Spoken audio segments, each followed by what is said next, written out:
All right, Hard Knocks may be over, but football season is finally here. Talking to you today about some football stuff to get you more jazzed up for the return of the NFL this week. Joining me today is one of our pop culture team members. Some we haven't heard from a little bit. There's been a lot of podcasts cranking out, but Alan Austin is here. Alan, how are you?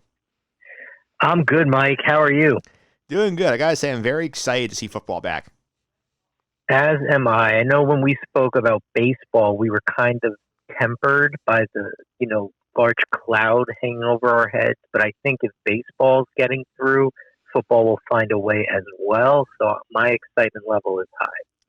Yeah, I mean, we got opening week this week. We got the big game Thursday night. We got a full slate of Sunday. I can tell you, I cannot wait to, on Sunday at 1 o'clock, just plop myself down, be prepared to watch as many hours of football as I possibly can.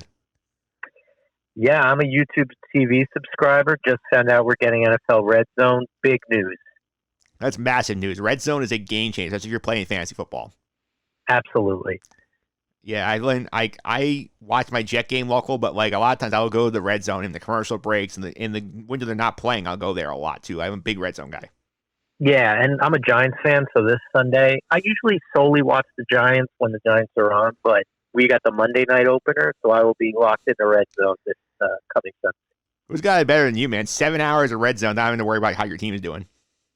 Oh, it's the best. And you just worry about fantasy and enjoy the big moments as it happens. Yeah, and I will say I'm excited. What we're doing today, we're going to give you some picks. Like Al and I usually do some kind of like draft where we sort of give you options to focus on pop culture kind of content.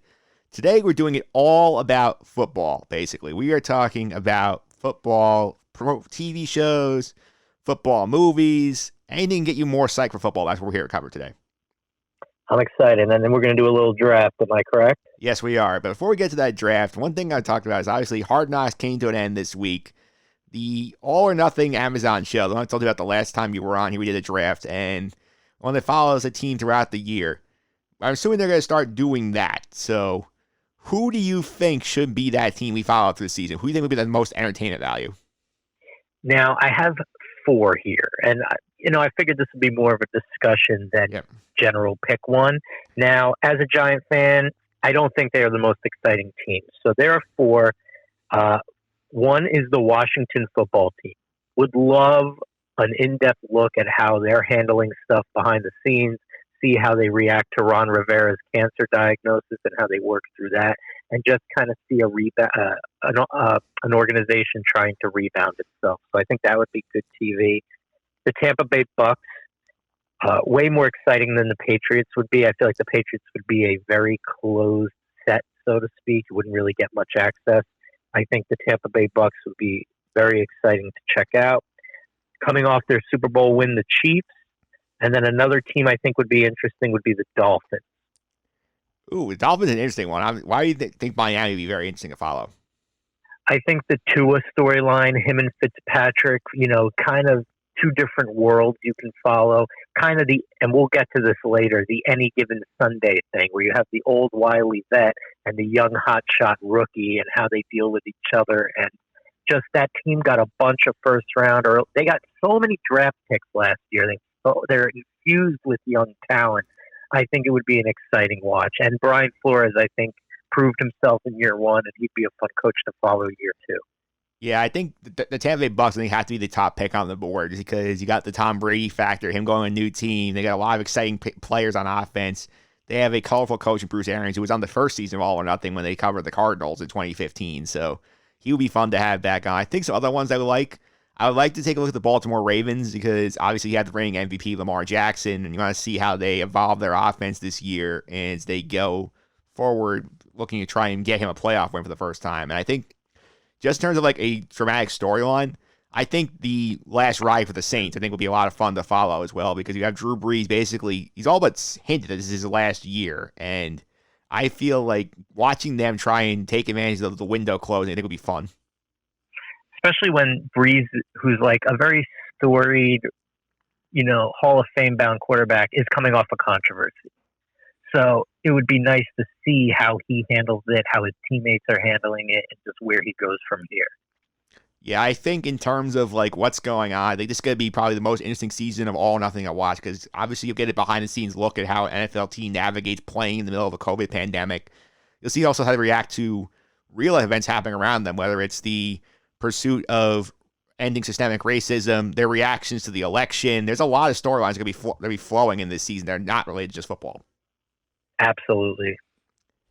Yeah. I think we're gonna put a pin in that. Whoever it is next year when the season comes out around February, that's gonna be must watch. But let's go to our football entertainment draft. Alan, what would be your first choice? So I get the first pick, and it might be seen as corny in some people's eyes, but it's a movie that's stuck with me over all these years. I'm a huge fan of it. I've followed the careers of the people involved with my first pick. I'm going to go with Remember the Titans. Oh, you stole that from me. I was going there next.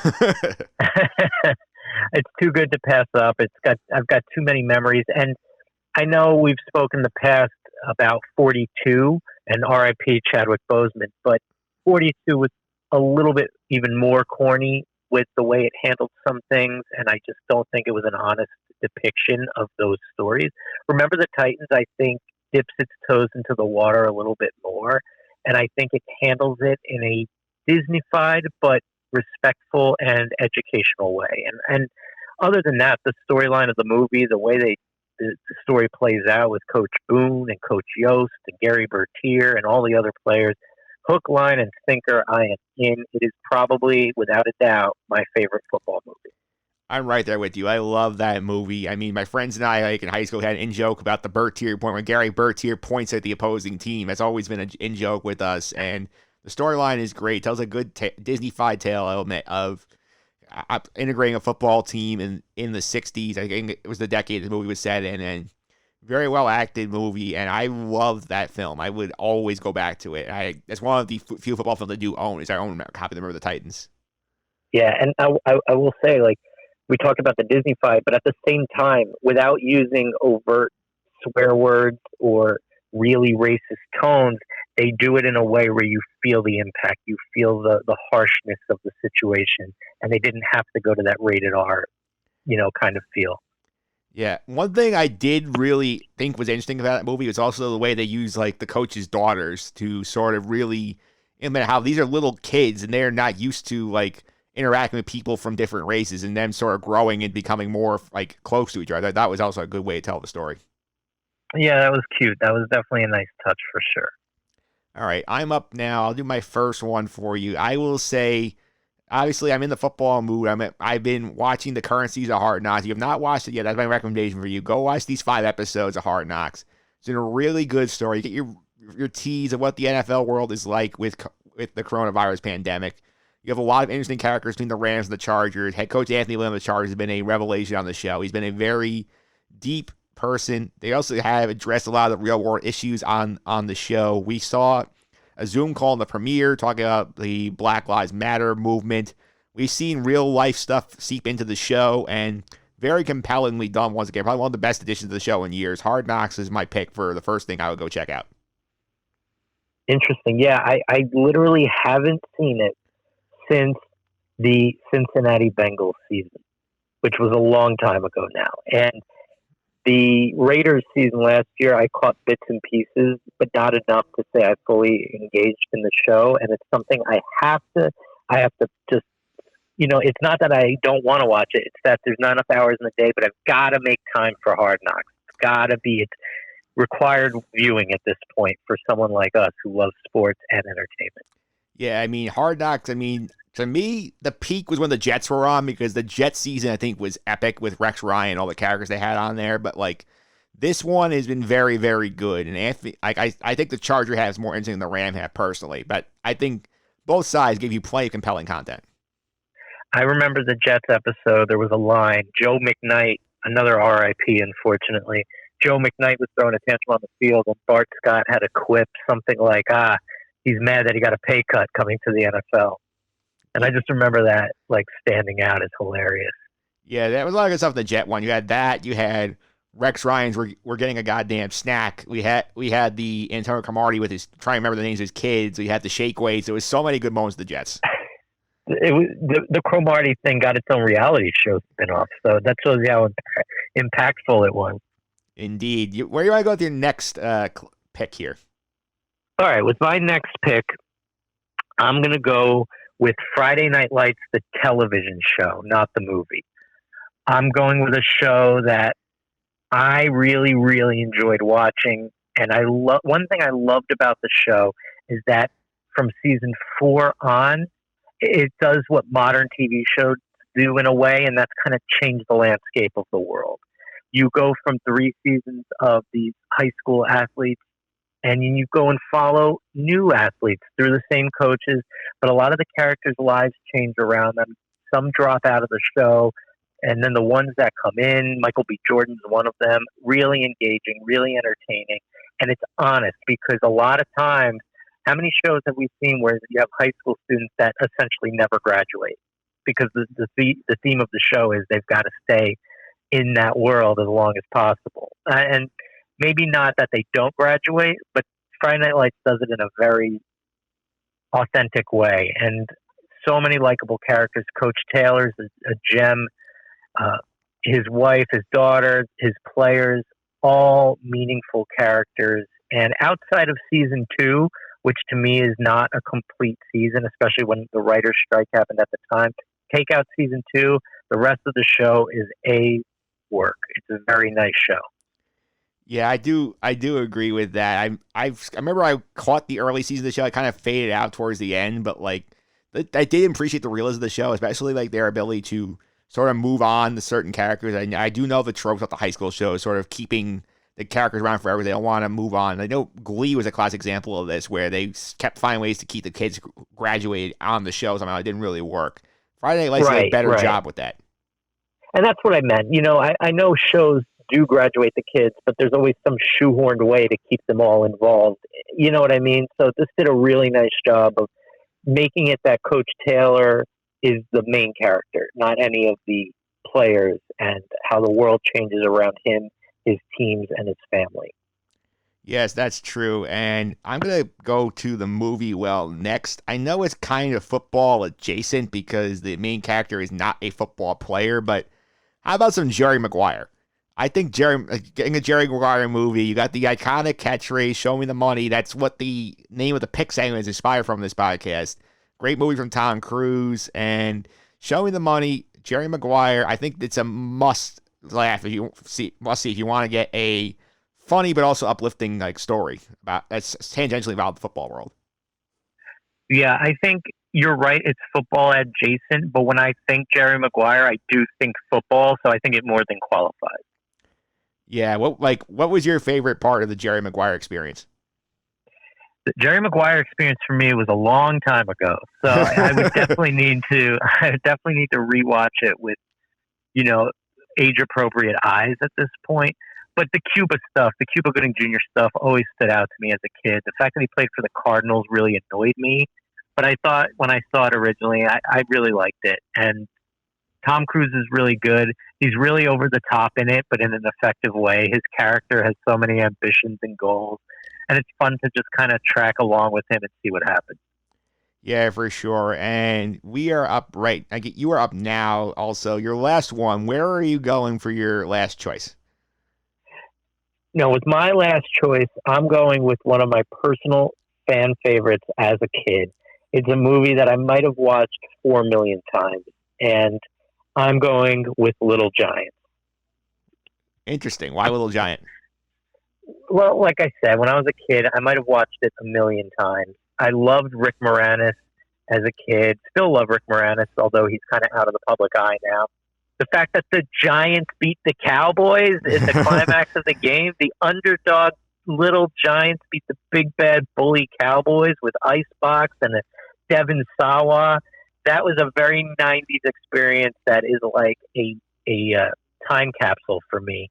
And that movie just hits all the check marks I ever want to see as a football fan. The Giants succeeding, an entertaining movie, Rick Moranis and Ed O'Neill, and fun kid players. So that is my favorite childhood football movie easily. So it's got to make the list. I think that's a very good choice. I mean, I will admit it's a little bit of a blind spot. I haven't seen it in a long time, but I do have good memories of that movie. It was a lot of fun to watch it. Definitely. Yeah. My last pick is a lot of ways I could go. I could go back to my Kevin Costner love and take Draft Day, but I don't think I'm going to. I think that's a little corny. I think I'm going to go to the documentary well here. I'm going to go with one. I don't know how many people are familiar with this.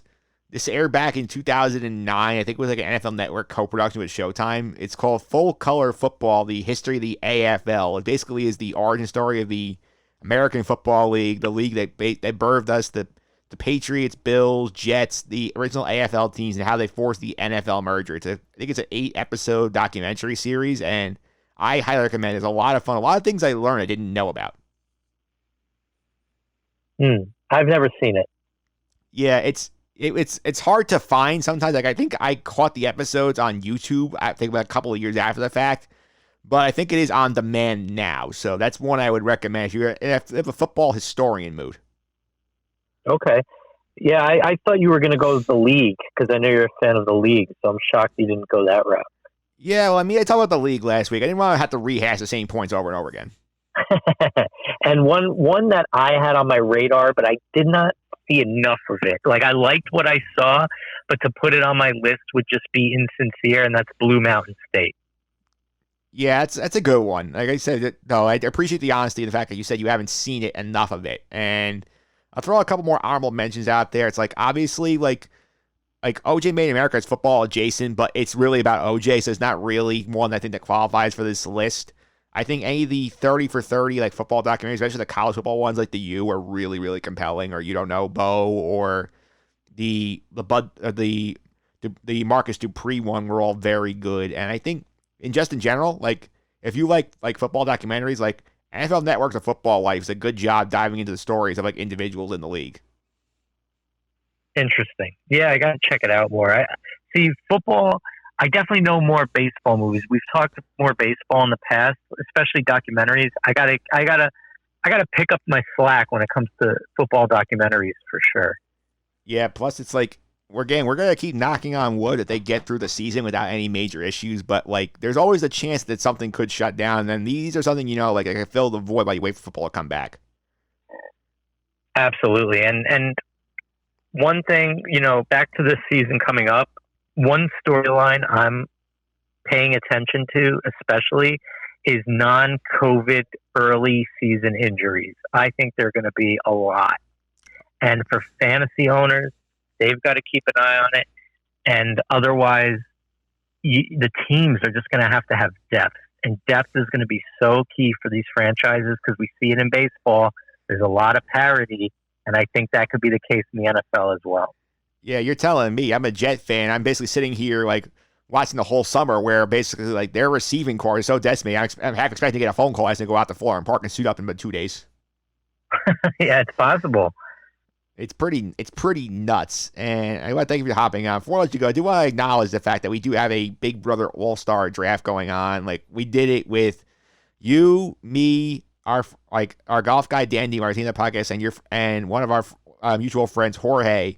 We did it offline. It's on the blog, and I will say this season off to a bit of a slow start. I think it's going to start picking up shortly. I think first of all, we're getting rid of all of the unpopular kids in the school.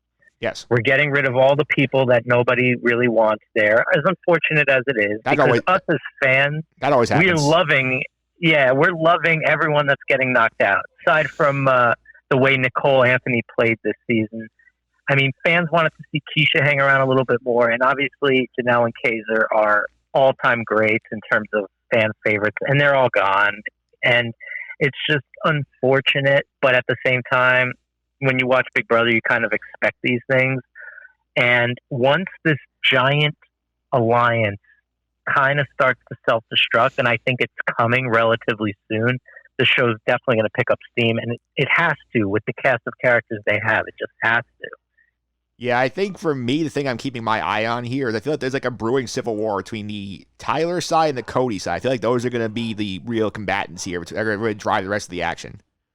It would be amazing for Tyler, who is probably the most beloved fan favorite that'll still be in the house once Kaiser leaves. And Mama Day, Davon, and Tyler could probably fight over this.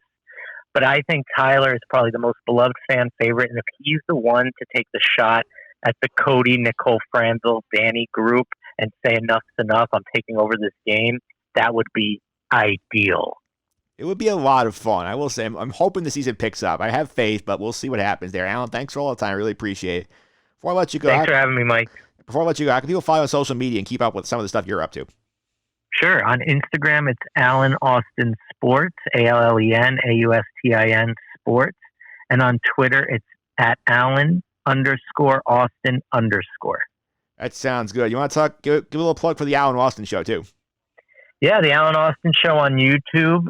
You could just search the Alan Austin Show. We have 5 episodes in. Our last episode was with professional golfer Hannah Arnold, who's currently in the top 10 on the money list of the WAPT. And our next guest will be former major leaguer Xavier Scruggs, who played with the Marlins and Cardinals. So keep an eye out for that. It was a lot of fun to have him on. Yeah, definitely some good guests coming on the Alan Austin Show. Be sure to check that out. Alan, thanks again. Thanks, Mike.